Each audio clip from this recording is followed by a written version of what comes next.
উপজেলা চালকল মালিক সমিতিরও আপনি দায়িত্বে আছেন।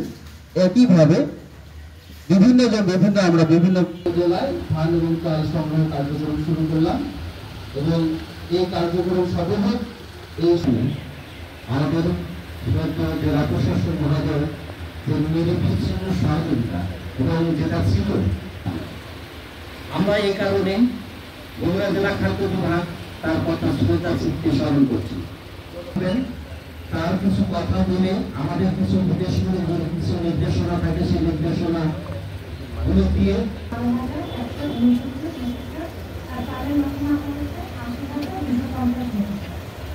এখন আমাদের আমার সংগ্রহের সময় লক্ষ্যমাত্রা ছিল খুব একটা সুখকর না।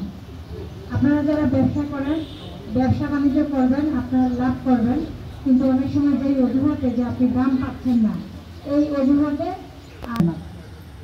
আমাদের এখানে টোটাল বগুড়া জেলায় 719টি আপনার চুক্তি করার মতো হয়েছে।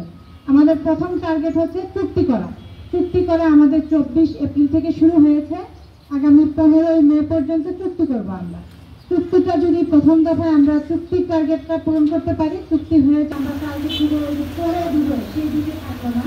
আমাদের অনেক মানে মনে করেন যে আমি পরে দেবো, পরে না, আপনি হচ্ছে সৌভাগ্য। তো আপনারা হচ্ছে যে আমাদের সংগ্রামের যে আহ্বান, সরকারের যে আহ্বান, সেই আহ্বানে সাড়া দিবেন। আজকে এই প্রচণ্ড রোদের মধ্যে আসলে আমরা যেটা মূল্য নির্ধারণ করেছি ওই অনুযায়ী আপনি পাচ্ছেন কিনা সেটা জানা যেত। তবে এটি যাচাই করেই করা হয়েছে। আপনারা যখন ব্যবসা করেন তখন আপনাদের সরকারকে কিন্তু আপনার টোটাল যে আপনার ক্যাপাসিটি তার সামান্য একটা লোকের কাছে যখন আপনি ব্যবসা করছেন তখন আপনি প্রফিটের কিন্তু একরকম করেন।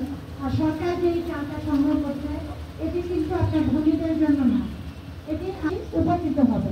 এই জন্য আশা করি আপনারা লাভের কথা চিন্তা না করে আমি সরকারি সংগ্রহ চালান, আপনার কিন্তু এভারেজে আপনার লাভ হবে। সবসময় থেকে আপনারা দিয়েছেন, এখন কিন্তু ওই ধরনের প্রেশার নেই আপনার, কিন্তু আপনারাই যেমন দেশকে ভালোবেসে একটা পরিবর্তন এনেছেন। এই জন্য আপনারা মোবাইল উপর উঠালে তো ছবি উঠবে না। দেখি তো ভাই আপনি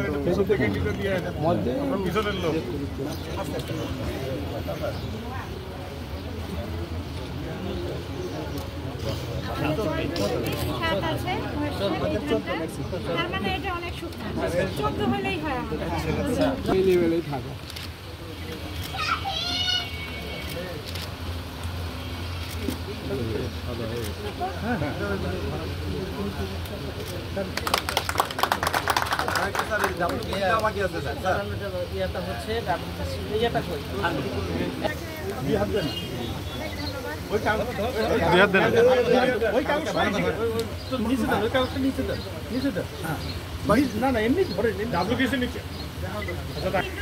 হুজুর কই আচ্ছা দোয়া করে দাও একটা ব্যাগ রাসেল رب ارحمهما كما ربياني صغيرا مولاي كريم يا الله زيد محمد يا الله يدوس يا الله আমাদের শত